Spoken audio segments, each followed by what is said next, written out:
Hello everyone, Sensei Grizzly here in the weight room at Octagon MMA. We just finished a pretty killer sport sambo submission grappling class. I missed you guys, you should have been there. This month's Axe the Grizzly, we are getting back into restorative arts. It's been a while since we've done some of that. And what we're doing today is an addendum to a previous episode where we showed the 5 rotator cuff exercises for shoulder repair. So I've been working with a couple of people doing some of their rehabilitation that have had some shoulder injuries, and they're all kind of now at a phase where they've grown past the Rockford 5 and we're moving into PNF patterns, which is where instead of isolating all of these different movements, we're now making these movements work together synergistically so that they can return to sport. Okay, so we're going to show these different patterns. I like using the cable machines, but this can be done with dumbbells, it can be done with kettlebells, it can be done with TheraBand, it can be done in a can of soup if that's all you've got at home. Okay, but this is, once you've kind of gotten out of that really acute inflammatory phase and your intermediate remodeling phase, and we're trying to get into the proliferative phase of healing, that's kind of when it's time to start doing these techniques. So don't need a lot of weight. You want these movements to be really pure. I like to use this particular extension just because it works my grip for judo and sambo. Okay, but we're going to work first on the flexion movement. So I'm starting with my arm out to the side at a 45-degree angle, palm back, and what I'm doing is not only am I curling, but I am punching through, and then doing all of the reverse movements back to the start position. Everything is slow and steady, and you will see how throughout the course of this movement, all the different components of my shoulder down into my arm have to begin to work together synergistically. Okay?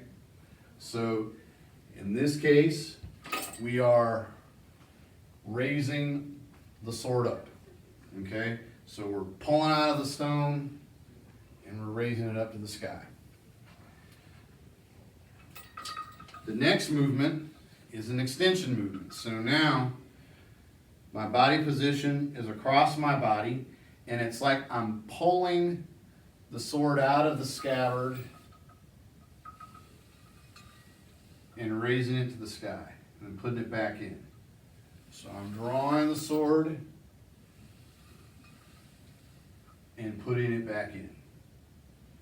Okay, so first we did flexion, and now we're doing extension in both the D1 and D2 patterns.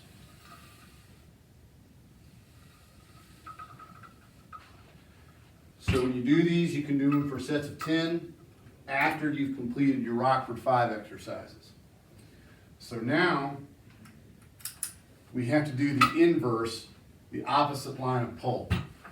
So here I have started with my sword aloft, and I'm saluting, pointing it back down towards the ground. So this time, the line of pull is different.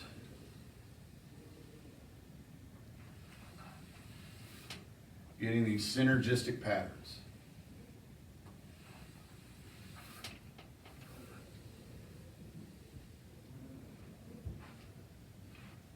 And then the opposite motion, putting the sword back into the scabbard. Sword back into the scabbard. Sword back into the scabbard. So again, you don't need a lot of resistance, and these are advanced techniques. After you have stabilized the rotator cuff in the individual planes of motion, and you're starting to get where that's too easy, you're able to do that against 10 to 15 to 20 pounds of resistance, perfect form for 20 reps. Then it's time to get out of those isolated planes of motion into these more complicated synergistic movements where the different parts of the rotator cuff are having to work together in tandem with more complex coordinated movements. So those are your D1 and D2 flexion and extension patterns for PNF. Okay, so you can use those for just regular workouts as preventative medicine, or if appropriate, if advised by a doctor or a therapist, you can use those to help rehabilitate shoulders that have been injured. So I'm Sensei Grizzly. All right, don't forget to hit the like and subscribe button. Make sure you're checking out Shinto Fightwear, and I will see you guys next time.